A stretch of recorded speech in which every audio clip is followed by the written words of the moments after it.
Students, chemistry का part 2 chapter है 6 का केमिकल बॉन्डिंग का। वैलेंस इलेक्ट्रॉन पर रिपल्शन थ्योरी से शुरू होता है। तो वेस्पर थ्योरी भी इसे कहते हैं। वेस्पर थ्योरी किन पर वैलिड नहीं है?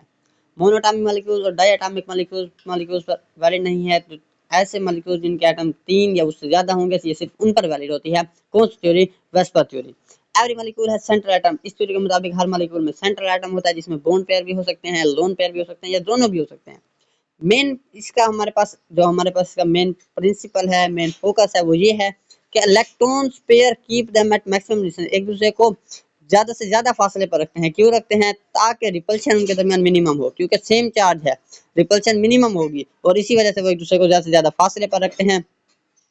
लोन पेयर की तारीफ पूछे तो lone pair is a pair of electron attracted by only single nucleus. Single nucleus से जो अट्रैक्ट होने वाला पेयर ऑफ इलेक्ट्रॉन होता है उसे लोन पेयर कहते हैं। जबकि जो बॉन्ड पेयर होता है वो जब दो न्यूक्लियस से अट्रैक्ट होता है उसके बाद both bond and lone pair generate same type of magnetic field.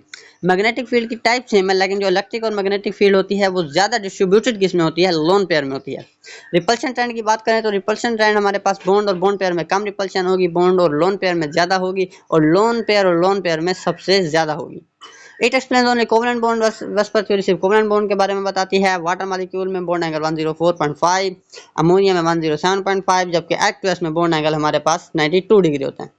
उसके बाद बात करें स्टेबल की, तो इसमें सारा valence electron pair repulsion theory की एक्सप्लेनेशन है कि हमारे पास अगर Ab2 टाइप है उसमें दो पेयर ऑफ इलेक्ट्रॉन होंगे, कोई लोन पेयर नहीं होगा, दोनों के दोनों बॉन्ड पेयर होंगे। शेप क्या होगी? लीनियर होगी। एंगल क्या होगा? 180 होगा। इन बातों को याद करते हैं कि शेप लीनियर होगी, एंगल 180 होगा। एग्जांपल्स में CO2 आ जाता है हमारे पास, BCl2 आ जाता है, एंड सो ऑन। उसके बाद चलें Ab3 में, तो Ab3 में हमारे पास 3 पेयर ऑफ इलेक्ट्रॉन्स होते हैं। नो, इसमें लोन पेयर हो भी सकता है, नहीं भी हो सकता। अगर लोन पेयर नहीं होगा तो शेप सिमेट्री हमारे पास ट्रायंगुलर प्लेनर होगी, एंगल 120 होगा। एग्जांपल्स हमारे पास BF3, LCl3, LH3 वगैरह वगैरह एक्सेट्रा।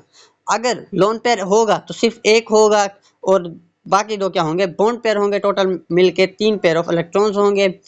एंगुलर इसकी सिमेट्री क्या होगी हमारे पास? शेप क्या होगी? एंगुलर होगी, बेंट होगी, और थीटा हमारे पास लेस देन 120 डिग्री होगा। क्यों होगा? क्योंकि लोन पेयर ज्यादा स्पेस ऑक्युपाई करेगा और इसी वजह से वो ज्यादा रिपेल करेगा बॉन्ड पेयर को, और हमारे पास 120 से एंगल लेस हो जाएगा। इसकी एग्जांपल में SnCl2, PbCl2, SO2 and etcetera. उसके बाद हमारे पास तीसरे नंबर पर आ जाती है बिफोर टाइप। इसमें हमारे पास 4 पेयर्स ऑफ इलेक्ट्रॉन्स होते हैं। लोन पेयर हो भी सकता है, एक भी हो सकता है, दो भी हो सकते हैं। तो हम एग्जांपल लेते हैं लोन पेयर की। अगर लोन पेयर नहीं है तो टेट्राहेड्रल ज्योमेट्री होगी, थीटा 109.5 होगा। एग्जांपल्स में आ जाते हैं CH4, CCl4 और सल्फेट आयन। अगर लोन पेयर एक होगा तो एंगल कम हो जाएगा, 1095 से कम होगा, ज्योमेट्री ट्राइगोनल बाई पैरामिडल हो जाएगी टेट्राहेड्रल से। और अगर इसकी एग्जांपल पहले डिस्कस कर लेते हैं, NH3, NF3, PCl3, NCl3। और अगर दो पेयर ऑफ इलेक्ट्रॉन होंगे तो बेंट या एंगुलर स्ट्रक्चर होगी, 109.5 से फिर से एक बार कम हो जाएगा। इसकी example H2O, H2S, H2SE and etcetera. Valence bond theory also known as VBT। Sigma bond हमारे पास कैसे बनता है? हेड ऑन ओवरलैप से बनता है। इसमें इलेक्ट्रॉन डेंसिटी दो न्यूक्लियर के दरमियान मैक्सिमम होती है। सिग्मा बॉन्ड क्या होता है? स्ट्रॉन्गर होता है, डिफ्यूज होता है, पाई बॉन्ड से ज्यादा स्ट्रॉन्गर होता है। एक्ट कहाँ करता है? अलोंग एक्सिस होता है। हमेशा सिग्मा बॉन्ड अलोंग एक्सिस होता है। बातें ये जहन में, ये मेरा मकसद आप जरा गौर कीजिएगा। मेरा मकसद आप सबको इन्फॉर्मेशन प्रोवाइड करना है, एक्सेप्शन इन्फॉर्मेशन जो आपको बुक से ढूंढ के निकालनी है। बाकी आप बुक को रीड क्या करें, जरूर रीड किया करें, बुक को जरूर पढ़ा करें और बुक को ज्यादा से ज्यादा पढ़ा करें। उसके बाद बात करें तो पाई बॉन्ड की, तो pi bond is formed by parallel overlapping. Parallel overlap से having electron density above and below nuclear, nuclear के ऊपर और नीचे होती है। पीपी ओवरलैप स्ट्रॉन्गर होगा, पीपी सम्राट P orbital. PP overlap stronger होगा अगर शेल सेम होगा। इट मींस दैट अगर सेम सिमिलर एटम्स के दरमियान होगा। शेल अगर स्मॉलर होगा तो स्ट्रॉन्गर ओवरलैप होगा हमारे पास। Directional bond is stronger than non directional bond. इस बात को लिख लीजिए, बहुत इंपॉर्टेंट है। हाइब्रिडाइजेशन की बात करें, हाइब्रिडाइजेशन कहते हैं कि वैलेंस बॉन्ड थ्योरी की एक्सटेंशन है। हमारे पास वैलेंस बॉन्ड थ्योरी को अगर हम ज़्यादा मॉडिफाई करके पेश करें तो हाइब्रिडाइजेशन का कंसेप्ट आ जाता है। जब ऑर्बिटल्स ऑफ डिफरेंट एनर्जी और डायरेक्शन इंटरमिक्स करते हैं तो सेम एनर्जी और शेप के ऑर्बिटल्स बनते हैं, जिन्हें हम कहते हैं हाइब्रिड ऑर्बिटल्स, और इस फिनोमिना को कहते हैं हाइब्रिडाइजेशन। हाइब्रिड ऑर्बिटल्स में नेवर मेक पाई बॉन्ड। कभी भी हाइब्रिड ऑर्बिटल्स पाई बॉन्ड नहीं बनाएंगे, हमेशा सिग्मा बॉन्ड बनाएंगे। हाँ, ये हो सकता है कि हाइब्रिड ऑर्बिटल्स में फॉर्म लोन पेयर, लेकिन हाइब्रिड ऑर्बिटल्स कभी भी हमारे पास पाई बॉन्ड नहीं बनाएंगे। हाइब्रिड ऑर्बिटल्स सिग्मा बॉन्ड बनाते हैं या लोन पेयर की सूरत में आ जाते हैं। अगर सिग्मा बॉन्ड और लोन पेयर की तादाद 4 होगी तो हाइब्रिडाइजेशन sp3 होगी, अगर 3 होगी तो हाइब्रिडाइजेशन sp2 होगी, और अगर 2 होगी तो हमारे पास हाइब्रिडाइजेशन sp होगी। एक बार फिर बताता चलूं कि हाइब्रिड ऑर्बिटल्स कभी भी हमारे पास पाई बॉन्ड नहीं बनाते। जैसे ये भी कोवेलेंट बॉन्ड को एक्सप्लेन करता है, जैसे कि हमारे पास वैस्पर थ्योरी करती है। sp3 की बात करें तो इसमें 4 सिग्मा बॉन्ड होते हैं, sp2 की बात करें तो 3 सिग्मा होते हैं, और हमारे पास एक क्या होता है, अलग बॉन्ड होता है। sp2 में हमारे पास 3 के 3 सिग्मा बॉन्ड होते हैं, जबकि जो पाई बॉन्ड होता है वो हो भी सकता है, नहीं भी हो सकता है। sp ओवरलैप की बात करें, फॉर्मेशन क्या होती है, sp3 में हमारे पास एक s और 3 p ऑर्बिटल्स मिक्स होते हैं और हमारे पास 4 हाइब्रिड ऑर्बिटल्स बनाते हैं। sp2 में एक s और 2 p ऑर्बिटल्स मिलते हैं और 3 हाइब्रिड ऑर्बिटल्स बनाते हैं, जबकि sp में एक s और एक p मिलता है और 2 हाइब्रिड ऑर्बिटल्स बनाते हैं।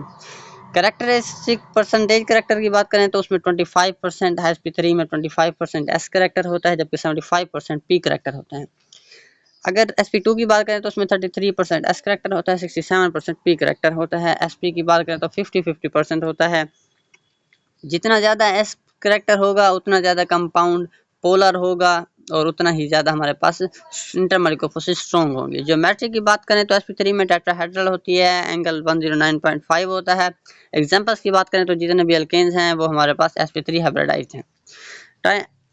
sp2 की बात करें तो इनकी ज्योमेट्री ट्रायंगुलर होती है, एंगल 120 होता है, जबकि हमारे पास एग्जांपल्स में एल्कीन्स आ जाती हैं। sp की बात करें तो इनकी ज्योमेट्री लीनियर या बैली कह सकते हैं, लीनियर होती है, एंगल 180 बनता है, और हमारे पास जितने भी अल्काइंस हैं वो sp हाइब्रिडाइजेशन के एग्जांपल में आते हैं। उसके बाद आगे बात करते हैं कि हाइब्रिड ऑर्बिटल्स की एनर्जी लेस होती है और इसी वजह से ये ज़्यादा स्टेबल होते हैं अनहाइब्रिडाइज्ड ऑर्बिटल से। हाइब्रिड ऑर्बिटल्स की एनर्जी अनहाइब्रिडाइज्ड ऑर्बिटल से कम क्यों होती है? इसकी वजह मेन वजह यह है कि आप देखें, अगर एक ऑर्बिटल है उसकी 10 है, दूसरा ऑर्बिटल है उसकी 5 है, तीसरा ऑर्बिटल है उसकी 3 है। अगर इसका हम एवरेज निकालें, जब वो हाइब्रिडाइज हो जाएंगे तो हमारे पास एवरेज 6 आएगा। तो क्या हुआ कि इनकी एनर्जी लेस हो गई, 6 हो गई। तो इसी वजह से ये हमारे पास क्या होते हैं, ज़्यादा स्टेबल होते हैं।